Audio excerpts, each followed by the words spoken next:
kung kailan naman weekend tsaka pa dumating itong low pressure area na to. Kahapon, nakita yan sa may silangan ng Mindanao at kagabi pumasok ng LPA na yan sa loob ng Philippine Area of Responsibility. Makikita natin dito sa Metro Weather Tracker, medyo topak yung inaasahang galaw ng LPA.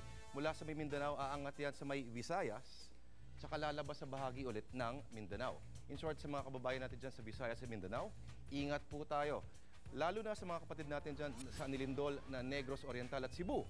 Hahagipin din po kasi kayo ng posibleng pagbuhos ng ulan. Dito naman sa Luzon, kahit malayo sa LPA, magiging maulap pa rin. Kaya kung umulan, huwag na pong magulat. Pero sabi naman ng pag-asa, mukhang sa Lunes, lusaw na yung LPA na yan. Pero dahil lalabas sa may dagat, hindi rin posibleng mas lumakas pa yung ulan na yan. Kung ano man, basta alerto lang po tayo mga kapatid. Pero maiba tayo. Arnold Schwarzenegger at Sylvester Stallone, dalawa sa mga pinakamatikas sa action stars ng Hollywood. Akalain mo ba namang sabay silang ma-ospital para operahan yung kanilang mga balikat ng Martes sa Los Angeles, California? Si Terminator at si Rambo na-ospital at sa iisang kwarto. Anong nangyari?